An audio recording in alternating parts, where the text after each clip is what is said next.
Hello my fellow chairs and welcome back to EU4. Today we are going to be playing as the nation of Persia. Lovely, awesome nation. But we are going to be forming Aranachar, which is the Zoroastrian one. And I'm going to show you guys why Zoroastrian Persia is absolutely disgustingly overpowered. And it all has to do with one monument. You know what else is overpowered? Today's sponsor, Surfshark VPN. Surfshark VPN is a VPN service that protects your privacy from invasive websites that would normally collect your information and use it for who knows what. What is awesome about Surfshark is that you could use it across 100 plus countries to have access to your favorite websites like YouTube, Netflix, no matter where you are in the world. For example, I love my zombie shows, especially the Korean zombie show, All of Us Are Dead, but it is not available in some countries because of how violent it can be. But with Surfshark VPN, I could change my location to the United States and get back to watching everyone try to escape a high school infested with zombies. You can also use Surfshark on an unlimited amount of devices, such as your phone, tablet, TV, PlayStation, Xbox, you name it, all to protect you and your privacy. And with a 30-day money-back guarantee and an additional 4 months extra using my link in the description, I'd say it's time to start taking your privacy more seriously and sign up with Surfshark VPN. Now, let's get back to the video. So here we are as the nation of Ajam, a independent state from the Timurids, though historically they were not so independent. They were just kind of an autonomous rebel faction within their country. We do start out pretty darn strong with 12,000 troops in this region. We also have the subjects of Luristan and Ardalan. And another advantage that we have is we are actually Sunni, which in the previous patches, we were much like Qara Qoyunlu, except we had a ton of Shia provinces. Now, in order for us to actually form Persia, which is the reason why we are all here, this decision right here, you either have to own the province of Tabriz, Amol, or just simply win one war against the Timurids and take the provinces of Shiraz, Yazd, and Kerman over here. Oh, and also Mashhad if you decide to go with another alternative as opposed to Tabriz or Kerman. Now, as I mentioned earlier, we did take religious diplomats, which does mean we could actually land an alliance with the Ottomans. We already royal marriage them right now, and there you go. We can ally them as soon as our diplomats back. They do want provinces in this region. I'm not going to select those as provinces of interest just yet. Not until we actually ally these guys, but we will go ahead and do that. I'm also going to ally the nation of Shirvan. They're just kind of a nice little additional nation over here. And some of these other guys, sometimes you are actually able to vassalize some of these guys like Biapas or Galan, which unfortunately we are not able to in this particular run, but sometimes you are able to.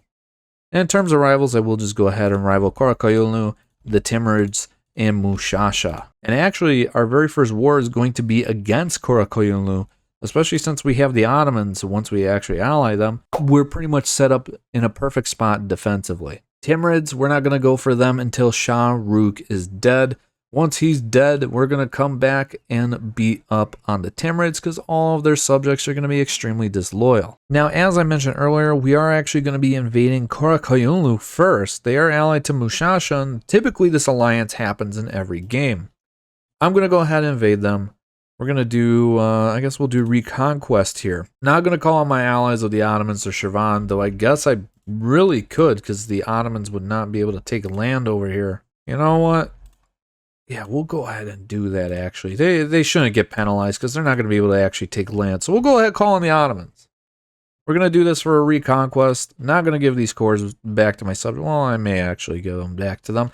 And we're going to go ahead co-belligerent Mushasha because we are going to take them over as well. And another reason why you should go ahead and invade the Timurids is because, well, they just forced Fars to convert from their really nice, like, vanilla white color, toothpastey white color to whatever this color is. I mean, I will admit, it is a nice blue, but if you're going to be force changing people's colors, we're going to have some problems here, man. Yes, Shah Rukh is gone, meaning all the Timurid boys are very, very upset with them all of a sudden. And hopefully, they don't declare independence, but, you know, that does make things a lot easier for us when we eventually plan on invading the Timurids. And they got very unlucky with their heir, who's a 4-2-1, meaning hopefully they're nowhere near close to getting military tech 4. Now, of course, we are in this war, but the Ottomans are being a little bit of a jerk face right now. And they occupy these 2 provinces along with this province right here, Mushasha. And of course, they can't take the provinces. But luckily, what's working out in my favor is they actually have pretender rebels right now, which is driving their war enthusiasm down. And once they get to low war enthusiasm, they can peace out, get out of here. I don't care. I just want the land for myself. And never mind. Their pretender rebels just broke the country. So now they're super high war enthusiasm. We're just going to leave that alone for a little bit. And instead, we're going to start turning towards the Timurids, who are at war with Ladakh right now. They are about to take their capital. They have no manpower, and they are behind us by 1 whole mil tech. So might as well go ahead and invade these guys and take the province of Ardakan. And of course, all of their subjects are very much disloyal, so theoretically they should not really care about this war at all. And of course, as I say that, of course the Timurids are going to get mil tech 4. And some of these guys are going to become very loyal all of a sudden, because of course they are. So I'm just going to focus on the Timurids and hope that all of their subjects over here eventually get to mil tech 4 and get upset again. And would you look at that? Shirvan did all the work on their ally Biapas over here, so we're going to go ahead and just phalanx them for myself. Thank you, Shirvan. That's 2 extra provinces that I wasn't even expecting to take, but there we go. I got them. Oh, dog, you gotta be kidding me. So far, they just declared their independence from Timurids after I literally had just taken their capital. So now I have a truce with these guys for about 5 years. Oh, come on, game. You know, honestly, I'll just take these 2 provinces. I'm okay with that. 300 ducats, give me that. Thank you. Now I just gotta wait for the freaking Ottomans to just end their war or just peace out. So I could just take all the land I want, because I'm rocking 20 war exhaustion right now for the past like 4 years. I will admit, though, I do love how it's the nation of Fars, out of all of them, that does declare their independence. They're like, screw you, Timurids. You forced me to become this blue color. You know what? We're going to come back and we're going to beat some butt. You know what? We're just going to go ahead and make peace with Qara Qoyunlu. I can't take the war exhaustion anymore. We're going to give these 2 provinces to my subject Aluristan. Humiliate Mushasha war reps. Take as much money as possible. There we go. Mushasha's now out of this war. Now for the big one. Qara Qoyunlu. For Qara Qoyunlu, we're going to do something like this. I'm going to give these 3 provinces over to my subject of Ardalan. 2 of them are their cores. I'm going to take the province of Ilam and all of these for myself. Coalition-wise, just Ardabil and Galan are going to care. That's fine. I really don't care. I just want the land. I've been through more than enough with these guys at this point. Now I can complete the mission. Expand Ajam, giving me even more permanent claims on neighboring provinces. Nice.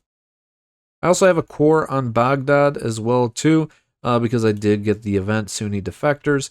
I'm going to go ahead, lower this war exhaustion, which is absolutely disgusting and atrocious, and go ahead and start coring up all these provinces. And we will be back to beat up on Fars in about 3 years. Now let's talk about ideas. So we have Ajami ideas. These are not the most spectacular ideas in all of EU4. They're pretty decent. You know, they're more geared towards a diplomatic style of gameplay and also a little bit of economy and being defensive. So you get production efficiency, additional diplomat with diplomatic relations, fort defense, tolerance of heretics, morale of armies, diplo rep, envoy travel time, national manpower modifier, fort maintenance, yearly corruption reduction modifier, and liberty, desire, and subjects. Of course, the whole purpose of this video is we are going to go ahead and form the nation of Persia. And we should be able to actually do that once I core up all of these provinces that are now... Oh, and I also need to beat up on Fars or Galan. So Galan it probably is, and we're going to wipe out Ardabil as well too. So let's actually call my diplomat back. But that being said, our very first idea group, because we are going to be going Zoroastrian, is actually going to be religious ideas. And followed by that, we're probably going to pick up something like offensive quality ideas, and then probably diplomatic or trade after that. At some point, I will have to choose administrative ideas because our governing capacity is going to be strapped like most of this game. All right, my truce with Fars is over. Now they are allied to both Delhi which is probably Sirhind that became Delhi. I haven't been paying attention to over there just yet. And Transoxiana, Transoceania. Now, that may be a problem. These two together might be a problem, but if I beat up on Fars's armies before Transoxiana, Transoceania gets over here, I don't think it'll be a problem. So let's go ahead and invade them for their capital of Shiraz. So I'm going to be able to get Delhi out of this war just simply by giving up claims on Delhi, which I kind of have no intention to pursue, at least at this time, and giving them 19 ducats. I'm A-okay with that. So now it's just me against Fars and Transoxiana, who has manpower and one who does not. And also I have a lot of manpower, but that's because my army got stack wiped earlier, and so now I'm running 3 mercenary armies. And now I'm bordered the Mamluks. Thanks, Mamluks, because once I could call these guys in, you're done. Like, literally, I'm going to call in the Ottomans and you'll be done.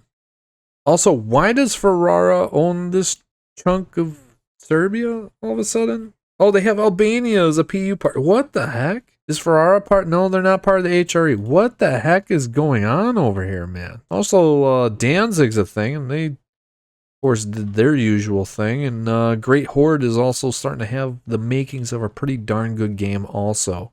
Same thing with Georgia. Georgia's actually pretty stable this game. It also helps that they're allied to Muscovy. Finally, I can make peace with these guys. We're going to take this area for sure. These 2 provinces. It's a good amount of countries, but you know what? Oh, I can actually full annex them. Oh, cool. Yeah, we'll just do this. We'll just full annex them. Not bad. And guess what? Oh, never mind. I thought I was like, we're going to be able to form Persia. No, we actually have to just go ahead and core up the province of Amal and or Shiraz. And we are good to go. I'm actually going to go ahead and concentrate some dev into my capital. Just so then that way, again, just get some more development there. We're going to chill for like, I'm going to say for at least until 1470. That should give our manpower more than enough time to recover. Allow me more than enough time to go ahead and get all these rebels down.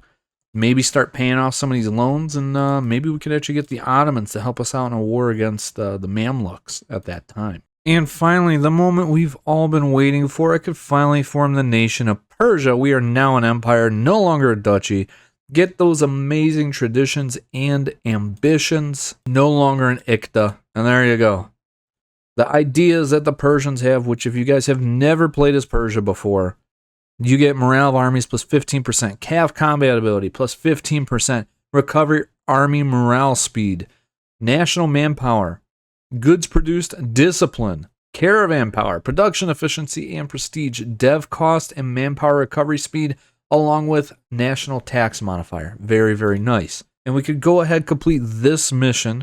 Consolidate Persia, which of course we shall do. We're going to get a bunch of development throughout our entire empire, 15 government reform progress, also very nice. And because we also form Persia, we also get some additional permanent claims, this time on some of these countries over here, like Georgia, our ally Shirvan, and a little bit more over here in Sistan. You can also change your name if you don't want to be known as Persia to Iran. I'm not going to do that. I actually like being known as Persia. And when we look at our missions, this is the one that this is the most important mission for us to go ahead and become Zoroastrian. So our religious direction, we just simply need to have 3 privileges to our ulema, or we don't have an ulema estate, and we need to have either an inquisitor or a theologian at least level 1. And here we go. We gain 50 admin power, and we gain access to the Muslim or Zoroastrian missions, revealing preview branching missions. So this is where it's very important. You basically choose any one of these 3. This top option is the historical route. You choose Shia. You could go Sunni, or you could go the alt history route and go Zoroastrian, which is, of course, what we are going to be doing. You click on that number 3, and then you click on the check mark and say, yeah, we're doing it. So basically, you know, it's not going to be easy becoming Zoroastrian because you are going to have a lot of rebels and etc. But, you know, it is very much worth it because Zoroastrian Persia is very, very good. And you know what? We're going to go ahead and invade the Timurids right now. I know I said 1470, we're going to be chilling until then. But honestly, I can't I can't just overlook a Timurid who has 0 troops. I mean, like, I could easily, I mean, if I'm able to full annex these guys, which, I mean, I can, they're at 88% war score, or 90% war score, I could full annex them. That'd be fantastic, because then I could just snipe Khorasan or Afghanistan over here as their subject, and then go on a reconquest campaign for all of Afghanistan's cores for less AE. Alright, so in this war with the Timurids, we're going to do something like this. We're going to take all these provinces over here. We're going to subjugate Afghanistan. I'm going to take these 2 provinces also, all their money. I'm actually not going to be able to full annex Timurids because these provinces are occupied by Shia zealots as of right now. We'll go ahead and do that. Afghanistan actually has cores on these 2 provinces, so I'm going to go ahead and give those back to my new subject of Afghanistan. So here you go, buddy. There's your provinces back. Now leave me alone. Now it's time for a tier 3 government reform. My second tier 1, I went ahead and did strengthen noble privileges. Also, it's fair to mention that we now have the Persian government, which does allow us to have a feudal theocracy, which basically is these 3 buttons right here. But it also gives us dev costs, missionaries, missionary strength, talents of true faith, innovativeness gain, which is very nice, just to help keep up on in terms of tech. Now, again, I did choose strength and noble privileges for my tier 2 government reform. As for our tier 3 government reform here, I'm going to go with representatives of the crown because we do have 3 subjects. This is going to give us an additional diplo relation, vassal force limit modifier, and if we had tributaries, this would give us additional monarch points.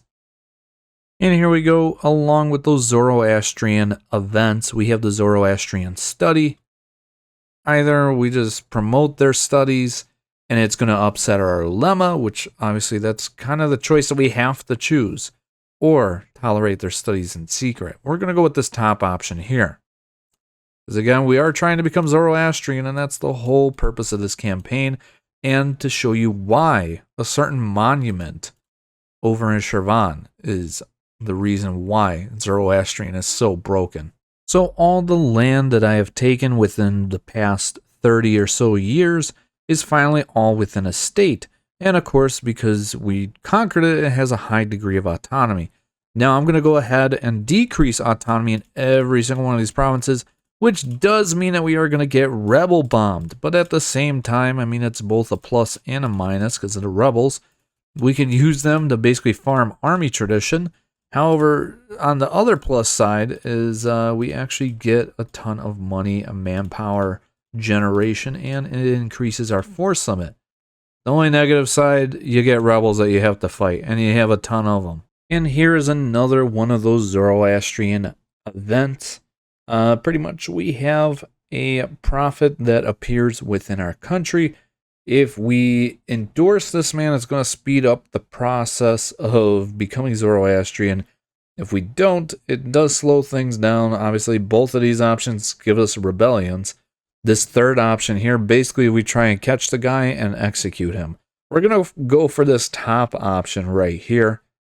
But we are going to have a pretty big revolt in this one province. We have yet another event pertaining to our Zoroastrian conversion here. The province of Herat, there is the our nobility, our emirs, will all of a sudden support the idea of us becoming Zoroastrian. Otherwise, they're going to reject the idea. We're going to go for the top option, of course. Basically, you're going to notice a trend. We're going to go for the top option on most of these. And this is the most important one right here. If we go ahead and just accept the bottom option here, that forces us to go down the Muslim path. So it's either Sunni or Shia. If we go with this top option here, we're going to lose 2 stability. Our ulema is going to hate us, absolutely despise us. And we're going to have to fight a ton of religious rebels. But because we have the support of our emirs, we get an additional 12,000 manpower and a general with 100 army tradition. So that's definitely going to help us take out all of these rebels. Also, I think it's very important to mention also, if the rebels enforce their demands, it kills all chances of you becoming Zoroastrian again. So yeah, you kind of want to make sure you don't lose out on becoming Zoroastrian.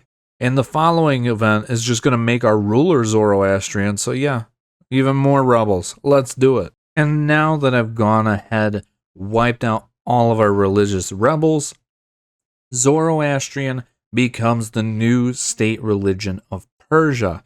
We can now have divine ideas as opposed to aristocratic, and instead of having these 3 buttons here, we get an additional 3 buttons, which are the 3 royal fires ability. Very similar government reform as well too. We get the Asha monarchy tier 1 government reform, which also gives us local dev cost or development cost overall, missionary strength, talent to the true faith, and a guaranteed +2 monarch admin skill.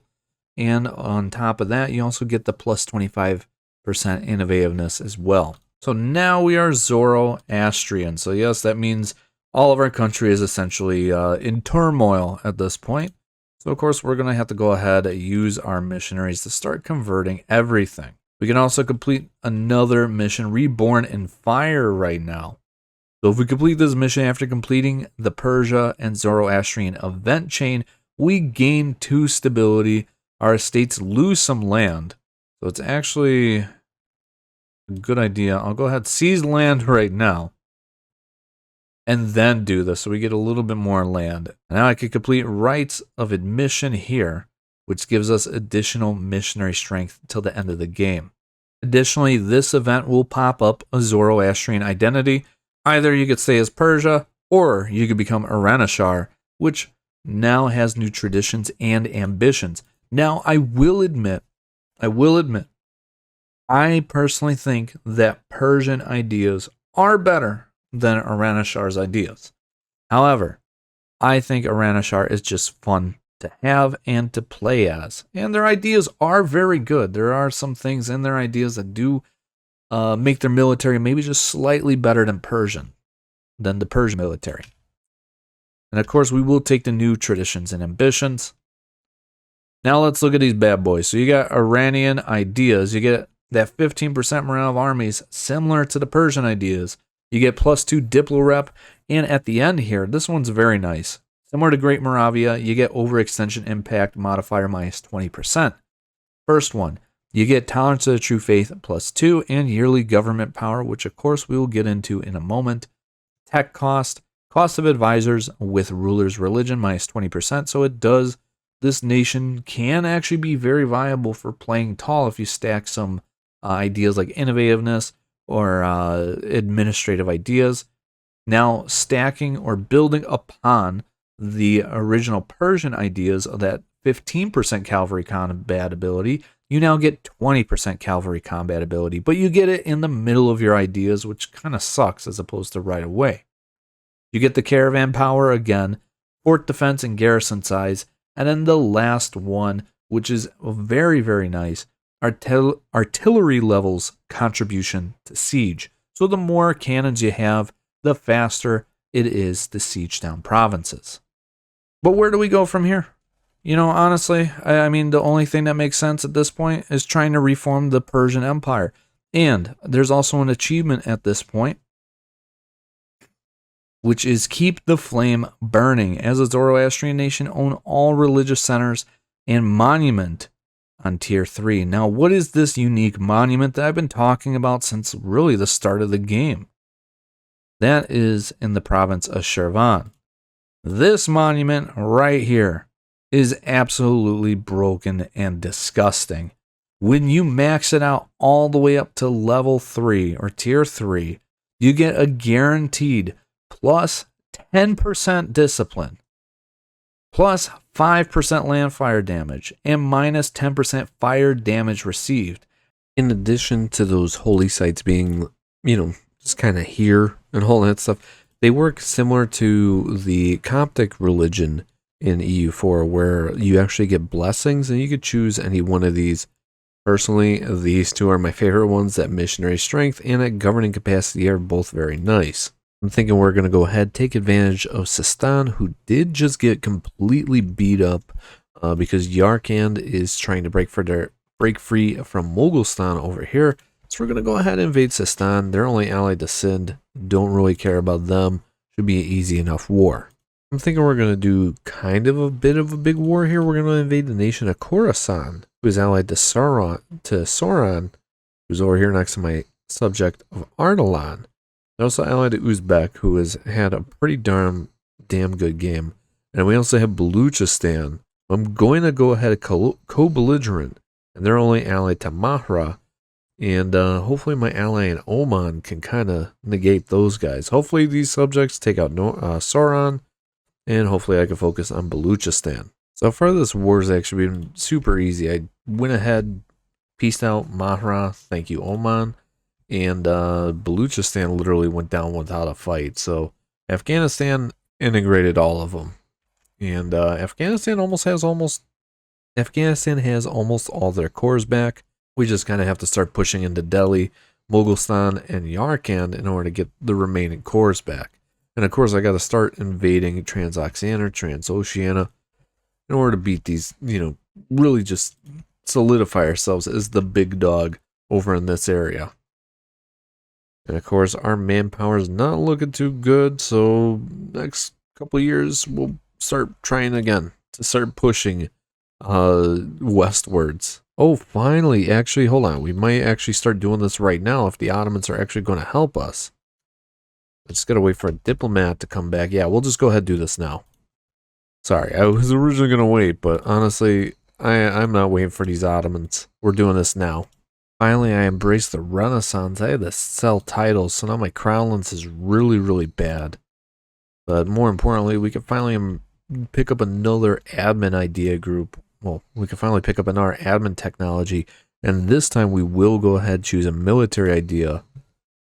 For me personally, it's probably going to be quality or offensive ideas. Offensive ideas would be fantastic, especially when you combine it with that last bit here. I wish we did have access to aristocratic ideas, because man, that cavalry combat ability between that quality ideas and espionage would be fantastic. Obviously, divine ideas does not give us any additional cavalry stuff whatsoever, and when paired up with espionage, it does give us a decent amount of siege, so at least that. But I'm thinking offensive is where we're gonna go. Like going all in on this war. My manpower is completely trained, and this is my actual army over here. I'm just drilling these guys. They're out of combat now. I hired the independent army to help me out here, which did allow me to complete the mission Rally the Warriors, giving me a general with 80 tradition and guaranteed +2 shock. So he's pretty good.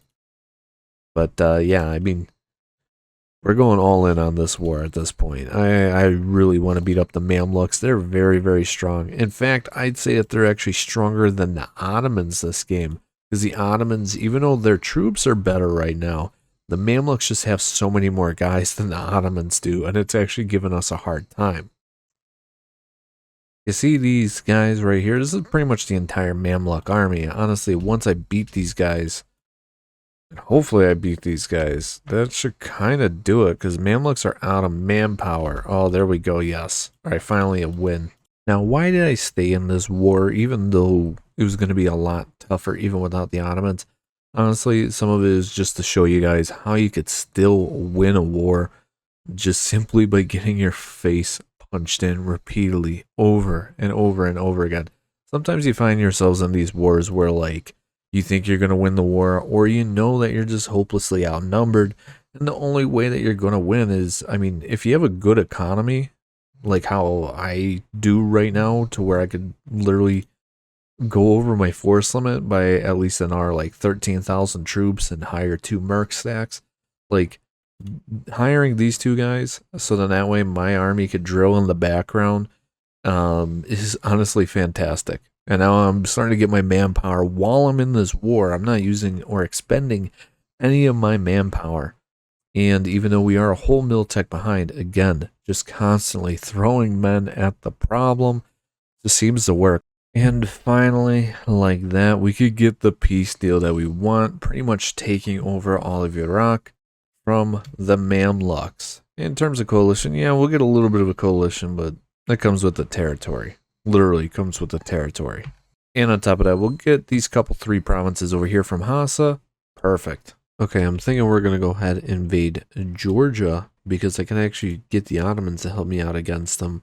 Oh, I mean, yeah, we can do this coalition war thing. I mean, I did just lose the Ottomans as an ally, so rip that alliance, but I don't think this will be that bad considering I got both Delhi, Bengal, I got obviously Oman and Rasids to help me out.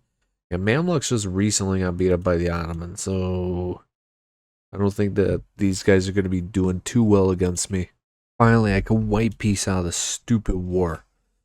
Great Horde has literally been beaten up by Russia twice in this war. They got directly attacked by either Georgia or Russia, and then Russia attacked their tributary state of Nagai. And on top of that, I have been winning all these battles, but it didn't matter because Transoxiana and Mamluks were beating up my allies of Delhi, Bengal, and of course my subject of Afghanistan, and it dragged down my war score so much to the point where this war dragged on for 10 years. It started in 1527. It's 1537 right now, guys. I also allied the nation of Delhi because they do have cores on my subject of Afghanistan, or they have cores that my subject has. I could actually get them to give Afghanistan a province back. So there we go. Getting Ghazni back. I could probably get like one more province back with the current amount of favors I have with them. Oh, the Ottomans are getting absolutely destroyed by Russia. Russia launched a crusade against Kazan. They're also allied to the Hungarians, and they actually just took Constantinople. You know what? I'm actually rooting for Russia this game. Go get them, Russia. Alright, I'm thinking we're going to go ahead and invade Great Horde, who I did invite to the Zoroastrian community. But they do have some cores that my subject Shirvan has. I'm also going to go ahead, co-belligerent Transoxiana. Actually, maybe it might be better to do it the reverse way here. Do a holy war against these guys. Ooh, actually, hold on. Great Horde would not join then. Alright, so I kind of have to do it this way unless I directly attack the other guys. We'll go ahead and do this. Co-belligerent Transoxiana. And yeah, let's do it. But because I took diplomatic ideas and that province war score cost idea, I could pretty much almost full annex Transoxiana. They're just going to be left with 4 provinces. I could take 99% war score peace deal off of these guys, and all of that is going directly to me. Now, for the Great Horde, we're going to do all these provinces to my subject of Shirvan. I'm going to take these 2 for myself, and we'll take a little bit of money. Not bad at all. I'd say that was a pretty successful war overall. Obviously, if I could get into another war against Nagai just to clean up the borders, that'd be great. I have a feeling Russia's probably going to be the one to finish them off. And in terms of AE, yeah, some of these countries hate us. I mean, even Delhi's kind of upset with us, but I think we should be fine. As long as the Ottomans don't join a coalition against us, we're okay. Oh, Abbas? 656, historical ruler? Yeah. Alright, I'm thinking we're going to be a little bit crazy here. We're going to go ahead and invade the Ottomans. Why am I going to do this? Well, because I was able to ally the Commonwealth. Now, when you take in my numbers, just my numbers right now, when you look at the infantry, cavalry, artillery, and the total amount of troops that have been deployed and how many guys they have in reserve, obviously I outnumber them in every category except for cavalry. But when we look at those categories, I outnumber the Ottomans' entire alliance here. Now, when you throw in the Commonwealth, we really outnumber them by almost additional 100-something thousand troops. So I'm thinking we're going to do this. Now, call me crazy. We are going to do this for a holy war, which means that we're going to have to win battles in order to take land. But if we're able to do this properly and do this right, we can end up with way more land than if we were to do a conquest war. Alternatively, I could just straight up invade the Mamluks here, obviously call on Delhi to help me out against Malwa, and similar story. But to be honest with you, as I said early on in this video, you kind of have to go for, it's like being in prison. You got to go for the biggest guy in prison. You got to punch them in the face. And I mean, so far, the entire Ottoman army, all 96,000 of them, are over here right now. Which means that the Commonwealth is literally being able to just march straight to Constantinople, which does not have a fort over here. The Polish are literally about to take out the entire heart of the Ottoman Empire, while the Ottomans are focusing on me and my troops. And yeah, I know, I got these guys over here. That's because, I mean, to be honest with you, I got scared of almost 100,000 troops. So, I mean, yeah, of course I'm going to merge up my guys. However, the Ottomans were kind of foolish here. They're marching their 50,000 guys to go take out my poor subject Shirvan's army. Meanwhile, I'm going for the big war score. I'm going straight for their army over here in Elam, which is a highlands province and a fort. So I will actually get a nice defensive bonus. We have equal... well, actually, I have a little bit better morale. They have the better discipline. We have very equal numbers. But I'm able to just slightly pull out that win. Now, I do have to integrate Shirvan very, very soon at some point here, because I really need to get this freaking monument. That extra plus 10% discipline is going to be huge. It's going to be monumental. See what I did there, guys? Yeah. Oh, no. Really? The Commonwealth did not join a war against their arch nemesis of Russia? Alright, so that changes things by a lot. I'm going to actually have to go all in on having to fight Russia, who declared a holy war on me. Which, I mean, we are one whole mil tech ahead of these guys. But, well, actually, they didn't attack me. They attacked my subject of Shirvan. But still, I'll win this battle, and then we're going to have to devote everything into Russia. Luckily, Commonwealth did get me a lot of war score over here. But I'd imagine they're probably thinking like, hey, we need to get out of here very soon. So, yeah, let's try and hurry up this war before it gets to be too much. All right, Ottomans, I'm only going to be able to take these 4 provinces. And part of that is because their ruler is apparently a fierce negotiator. And that makes things very hard to actually take land from somebody, I guess. So we're just going to take these 4. These are, of course, 2 forts. So that makes things easier for next time. Hopefully I'll be able to reallocate. Yeah, I should be able to reallocate Commonwealth, you traitors. Alright, so I could get a pretty favorable peace deal with just Georgia right now. I could actually get them to break their alliance with Russia, take some money from them. So there we go. Georgia, they were having a good game. Not anymore, buddy. It's time it's over. Also, I just noticed that they actually have the Rurkoviches as their rulers. So far, this war against Russia is actually not hard at all. The only issue with fighting Russia right now is they just have so many troops. And it's not even like they win the battles. They haven't won a single battle against me just yet. That's why we're at 16% war score. The issue is their guys run away so much. And it's a war about winning battles, and their guys are cowards because they don't want to fight. So because of that reason, I mean, like, I'm able to get the war score. I got the ticking war score in my favor right now. But, like, it's just annoying because they're going straight for the forts.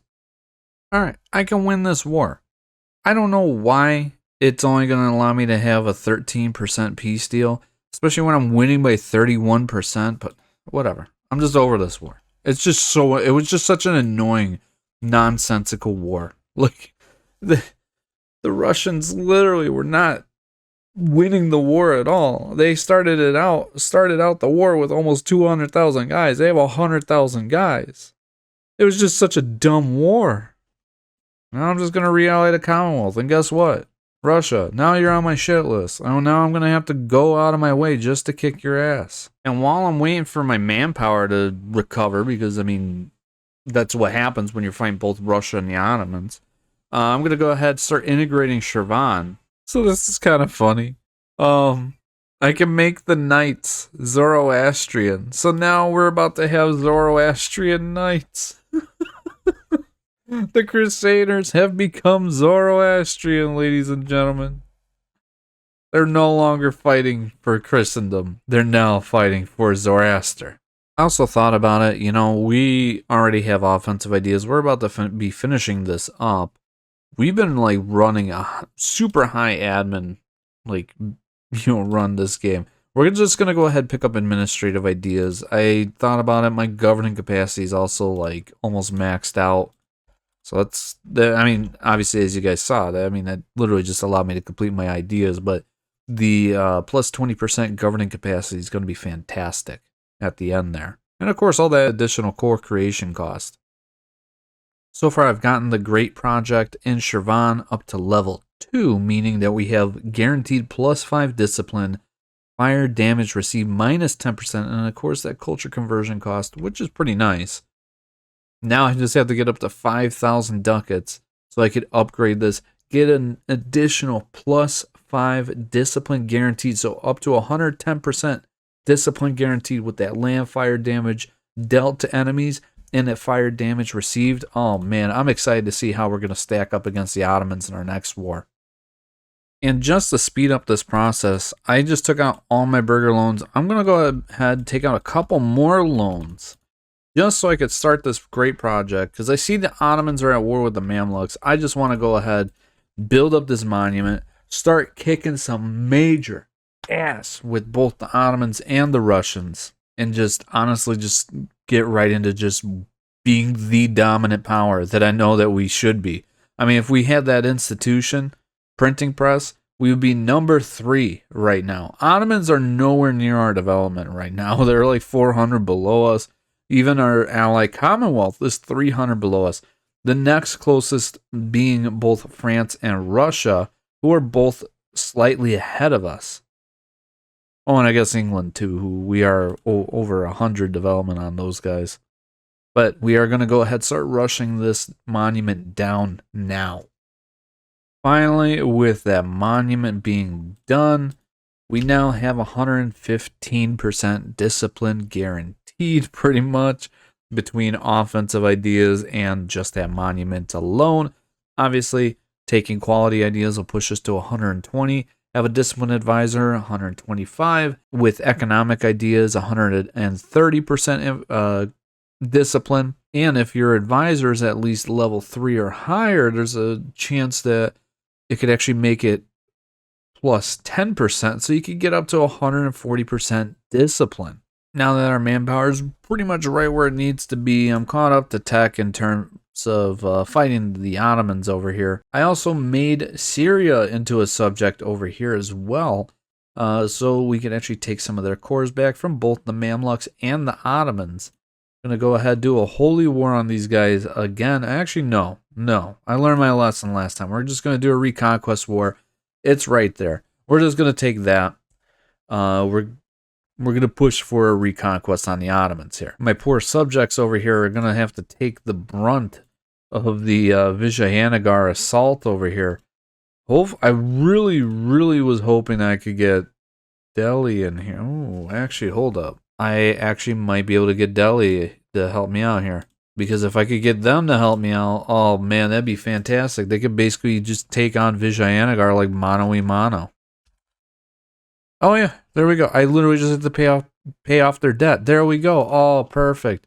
All right, so my subjects and Delhi will go ahead and beat up on Vijayanagar, while me and my European allies basically handle the rest against the Ottomans. So here we go, fighting the Ottomans in a mountains province. Yeah, that's right. I was bold enough to be the... Oh my god.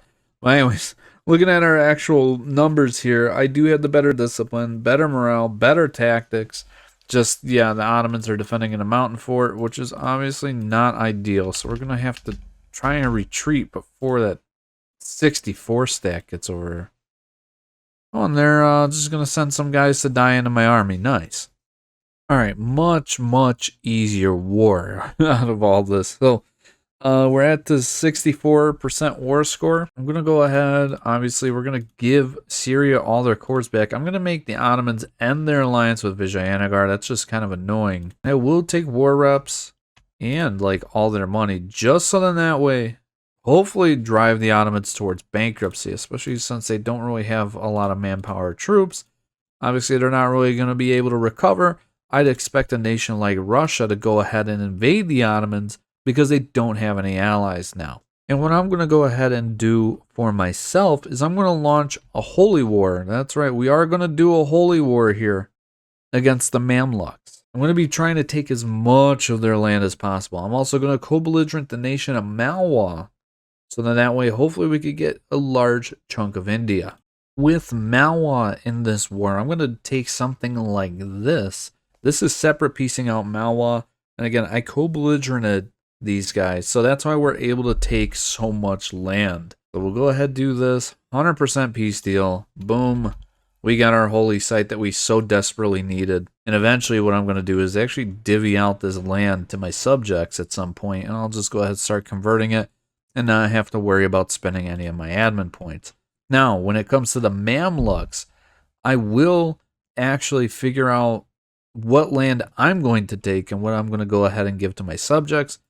Obviously, Mahra over here is kind of being a pain in the butt because they're not making peace with the Mamluks right now. Mamluks, Ajran, and Mamlukian Australia. That's right, we got Mamlukian Australia. I've also apparently completed the achievement, Keep the Flame Burning, just simply because I own all the religious centers, and I have that monument, this one right here, up to tier 3. So at least that one of our goals are done. The other goal being, obviously, I want to take over as much of Egypt and Anatolia as possible to recreate like the Persian Empire, essentially. With my truce with the Ottomans being over, I'm going to go ahead and invade them. Commonwealth would not help me. Venice is too much in debt. But honestly, I think we should be okay. I mean, just based on our previous wars against them, I think we should be fine. Oh, and Commonwealth would help out anyways. Alright, come on. Let's get in here, Commonwealth. Alright, so my war with the Ottomans, we're going to do something like this. Pretty much, I'm close to taking all Egypt. Even if I wanted to, I honestly could not. So we'll just go ahead and take this, connect our land. A little bit of money, a little bit of money. There we go. And now our name is spanning across most of the Middle East. Truce with the Ottomans is over, so you guys know what that means. We're going to go ahead, do a holy war against them, get both Commonwealth and the Venetians involved. These have been really easy wars, honestly. You want to know how easy this war was? Well, it hasn't even been a year and we already have 85% war score on them. Of course, I'm going to take the rest of Egypt. I'll go ahead and kick the Ottomans out of this part of Arabia. And yes, we are just going to go ahead and start going straight into conquering all of Anatolia. Alright, I'm thinking it's time we finally take out Georgia. Georgia's just been here for way too long. I'm not going to do a holy war because then Commonwealth and Venice would not join. But yeah, we're going to go ahead and do this. White peace to Ottoman. So instead of it being like a 12-year truce that's remaining, it'll be a 5-year truce. Ooh, that's obviously no good, Ottomans. You know what? We're almost done with our goal and our challenge here. So you know what? We're just going to go ahead and pop this golden era. Might as well. Our truce with Georgia's over, so we're just going to go ahead and wipe these guys out. Say, bye, Georgia. See you later. Alright, so I'm in a war against the Mamluks right now. They have, like, no troops. And as you guys can see, you know, they're getting beat up by both Mahra and Aden over here. I did a war just so I could get my cores back for Oman. Now, I'm going to go ahead and wage war against Anatolia, well, the Ottomans. I'm going to do a Holy War CB, calling the Commonwealth and Yarkand to help me out. Russia is currently at war with the Japans over here, Japan. So, I'm going to try and take advantage of that. I built up a ton of new high-level forts over here. Basically, try and get the Russians to just simply attrition themselves to death.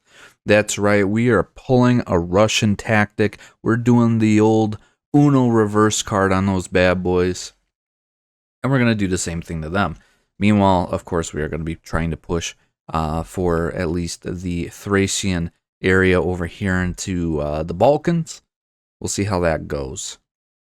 But honestly, I think Commonwealth should more than likely just wipe out the Russians like in a matter of like days. I mean, like they're so close to Moscow, and Moscow still has a level 2 fort, so it's easily gonna fall. It's just a matter of getting the rest of Russia occupied, pretty much.